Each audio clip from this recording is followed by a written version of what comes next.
جس نے گناہ چھوڑنا ہے نا، قرآن نے ایک بڑا شاندار اصول دے دیا، ان الحسنات یذہبن السیئات، جس نے گناہ چھوڑنے ہیں نا وہ نیکیاں کرنا شروع کر دے۔ نیکیاں خود گناہوں کو مٹا دیتی ہیں، گناہوں کو ختم کر دیتی ہیں۔ اب ایک شخص کا بیہیویئر یہ ہے کہ وہ کہتا ہے کہ میں نہیں چھوڑ سکتا، اگر وہ نہیں چھوڑ سکتا تو اس نے کوشش کیا کی ہے، کتنی اس نے اللہ تعالیٰ کے سامنے گڑ گڑا کے دعائیں کی ہیں کہ یا اللہ یہ میں چھوڑنا چاہتا ہوں، مجھے چھڑوا دے۔ کتنی اس نے نمازیں پڑھی، کتنے اس نے نوافل پڑھے ہیں، کتنے اس نے قرآن پڑھا ہے، کتنا وہ بد نظری سے بچنے کی کوشش کی ہے، کتنا اس نے کیا ہے کہ اس کے بعد وہ کہے کہ میں چھوڑ نہیں سکتا۔ اس نے اگر ایک بھی نیکی کی ہو، یہ ممکن نہیں ہے۔ دیکھیں دو چیزیں، ایک ہے نیکی اور پھر نیکی کا رویہ، دوسری چیز ہے برائی اور برائی کا رویہ۔ نیکی کی طرف چڑھائی ہے، برائی کی طرف اترائی ہے۔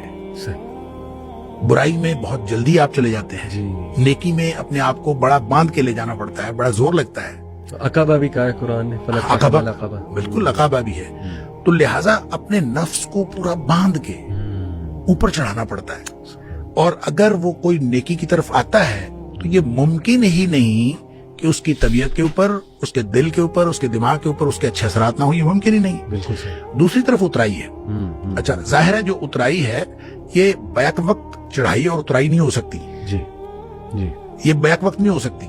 جب چڑھائی ہو رہی ہوتی ہے تو اترائی کے اندر فرق پڑ رہا ہوتا ہے، آپ دوسری طرف جا رہے ہوتے ہیں، اپوزٹ ڈائمینشن میں آپ جا رہے ہوتے ہیں۔ اور اگر آپ جا رہے ہوں اترائی کی طرف تو پھر آپ کی وہ جو چڑھائی ہے وہ اترائی میں بدل رہی ہے اور آپ اپوزٹ ڈائمینشن میں جا رہے ہیں۔ اس کا مطلب یہ ہوا کہ نیکی اور بدی دونوں برابر ایک جگہ ایک وقت میں نہیں ہو رہے ہوتے۔ جب نیکی ہو رہی ہوتی ہے تو آپ بدی سے دور جا رہے ہوتے ہیں، ڈسٹینس کریٹ ہو رہے ہیں۔